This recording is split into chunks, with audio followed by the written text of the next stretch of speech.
ঈদ উদযাপনে বিনোদন কেন্দ্রগুলোতে দর্শনার্থীর ভিড় বাড়ছে। এ বিষয়ে বিস্তারিত জানাতে আমাদের সঙ্গে সিলেট থেকে যুক্ত হচ্ছেন সহকর্মী রানা মজুমদার। রানা, সিলেটে আমরা জানি বেশ কিছু বিনোদন কেন্দ্র রয়েছে, দর্শনীয় স্থান রয়েছে। সেসব জায়গায় ঈদের প্রথম দিনে দর্শনার্থী পর্যটন প্রেমীদের আসলে অবস্থা কেমন?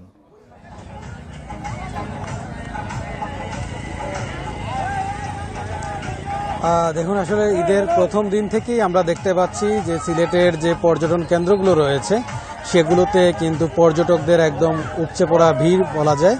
আমরা এই মুহূর্তে রয়েছি সিলেটের শহরের মধ্যেই একটি চা বাগান এলাকায়, এবং এখানে মূলত দুপুরের পর থেকেই আমরা দেখেছি যে দেশের বিভিন্ন জায়গা থেকে পর্যটকরা ঘুরতে এসেছেন। 200-র বেশি সার্ভিস ও ফিচারে লেনদেনের সব বিকাশ অ্যাপে সম্ভব। এবং এখানে মূলত দেশের বিভিন্ন জায়গা থেকে পর্যটকরা এসে তারা কিন্তু তাদের যে মুগ্ধতা সেটি কিন্তু তারা প্রকাশ করেছেন, এবং তারা বলছেন যে সিলেটে আসলেই কেবলমাত্র এই যে চা বাগান, পাশাপাশি পাহাড়, ঝর্ণার এক ধরনের যে মিতালি সেটি কিন্তু একমাত্র সিলেটে আসলেই দেখতে পাওয়া যায়, এবং তারা সিলেটের যেই অপরূপ সৌন্দর্য সেটি দেখে তারা আসলে মুগ্ধ।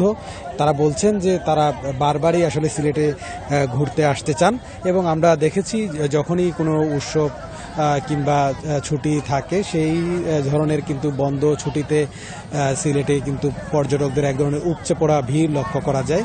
দেশের বিভিন্ন জায়গা থেকেই কিন্তু পর্যটকরা এখানে ছুটে আসেন, বিশেষ করে সিলেটের জাফলং, সাদা পাথর কিংবা বিছানাকান্দি সহ অন্যান্য যে পর্যটন কেন্দ্রগুলো রয়েছে সেগুলোতে পর্যটকদের ভিড় কিন্তু লক্ষ্য করা যায়, এবং পর্যটকরা যাতে করে নিরাপদে নির্বিঘ্নে তাদের ঈদ যাত্রা কিংবা তাদের যে ঘোরাঘুরি সেটি যাতে তারা করতে পারেন সেজন্য প্রশাসনের পক্ষ থেকেও কিন্তু যথেষ্ট প্রস্তুতি নেওয়া হয়েছে। বিশেষ করে আমরা কথা বলেছিলাম ট্যুরিস্ট পুলিশের সঙ্গে, তারা বলছেন যে যেই স্পটগুলো রয়েছে সবগুলো স্পটেই মূলত তাদের যারা সদস্যরা রয়েছেন তারা দায়িত্ব পালন করছেন। পাশাপাশি সিলেটের বেশিরভাগ পর্যটন কেন্দ্র কিন্তু সীমান্তবর্তী এলাকাগুলোতে, তো সেক্ষেত্রে আসলে সীমান্তবর্তী এলাকাগুলোতে বিজিবিও আসলে পর্যটকদের নিরাপত্তা নিশ্চিত করতে তারা তাদের যে টহল কার্যক্রম কিংবা অন্যান্য যে কার্যক্রমগুলো রয়েছে সেগুলো কিন্তু জোরদার করা হয়েছে।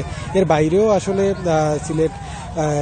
সিলেটে আপনি জানেন যে সিলেট ঢাকা যে মহাসড়ক সেই মহাসড়কের কাজ চলমান রয়েছে, তো সেক্ষেত্রে যাতে পর্যটকরা নির্বিঘ্নে তারা তাদের যে গন্তব্যস্থল রয়েছে সেখানে যাতে তারা আসতে পারেন সেক্ষেত্রে মূলত জেলা পুলিশ, ট্রাফিক পুলিশের সাথে সমন্বয় করে মূলত তারা এখানে ট্রাফিক নিয়ন্ত্রণের যে ব্যবস্থাটি সেটিও কিন্তু নিশ্চিত করা হচ্ছে।